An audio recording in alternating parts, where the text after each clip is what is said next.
Hello! Welcome back. ఈ వీడియోలో మీకు మంచిగా నాటుకోడి కర్రీ, అందులోకి మంచి కాంబినేషన్ సంగటి అయితే చేసి చూపిస్తానండి. మీకు ఖచ్చితంగా 100% నచ్చుతుంది. సేమ్ ఇదే విధంగా ట్రై చేయండి. ఇంకా ప్రాసెస్‌లోకైతే వెళ్ళిపోదాం. నేను మంచిగా క్లీన్ చేసుకున్న నాటుకోడి అయితే తీసుకొని, అందులో కొంచెం కల్లుప్పు, కొంచెం పసుపు యాడ్ చేసుకొని, అందులోని వాటర్ పోయేంత వరకు మగ్గించుకోవాలి. తర్వాత గోరువెచ్చని నీళ్ళైతే వేసి, అంటే దానికి సరిపడా వాటర్ అయితే యాడ్ చేసుకొని, ఒక 2 విజిల్స్ అయితే రంపించాను. విజిల్స్ అనేవి బేస్డ్ అపాన్ కర్రీ. మీకు కానీ అర్థం కాకపోతే ఫస్ట్ 2 రంపించుకోండి. ఉడకలేదనుకోండి ఇంకొక విజిల్ పెట్టండి. అంతేకాని మరి ఎక్కువ విజిల్ రంపించేసి మరి మెత్తగా ఉడికిపోయిందంటే టేస్ట్ అస్సలు బాగోదు, గుర్తుపెట్టుకోండి. ఇంకా దాని మసాలా పౌడర్ కోసం 1 స్పూన్ ధనియాలు, 4 లవంగాలు, కొంచెం మిరియాలు, ఒక చెక్క, ఒక ఇలాచి, లాస్ట్‌లో కొంచెం ఎండు కొబ్బరి అయితే వేసి మంచిగా డ్రై రోస్ట్ అయితే చేసుకున్నానండి. అది మిక్సీ పట్టేసి లాస్ట్‌లో 4 ఎల్లుల్లిపాయలు కూడా వేసుకొని ఇట్లా మెత్తగా అయితే మిక్సీ పట్టి పక్కన పెట్టేసుకున్నాను. ఇంకా పులుసులో కాంబినేషన్ సంగటని చెప్పా కదా! అందుకోసం అని చెప్పి రేషన్ బియ్యం అయితే తీసుకున్నాను. ఒక గ్లాస్ బియ్యానికి 5 గ్లాసెస్ ఆఫ్ వాటర్ అయితే యాడ్ చేసి కొంచెం సాల్ట్ వేసుకొని ఒక 3 విజిల్స్ పంపించుకోవాలి. మీకు రేషన్ బియ్యం అవైలబుల్‌లో లేకపోతే నార్మల్ రైస్ అన్నా యాడ్ చేసుకోవచ్చు. బట్ రేషన్ బియ్యం వేస్తే ఏందంటే ఆ జిగురు అనేది బావుంటుందండి.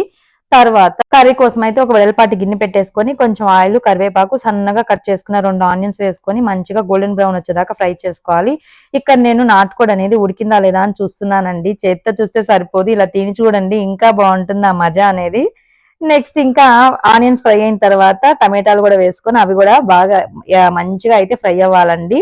ఆ తర్వాత అల్లం వెల్లుల్లిపాయ పేస్ట్ అది కూడా పచ్చివాసన పోయేదాకా ఫ్రై చేసుకొని నెక్స్ట్ కొంచెం పసుపు, మీ రుచికి సరిపడా కారం వేసుకొని అది కూడా బాగా ఫ్రై అవ్వాలండి. పసుపు ఎక్కువ వేయొద్దు, ఉడికేటప్పుడు ఆల్రెడీ వేశారు కదా, చూసి వేసుకోండి.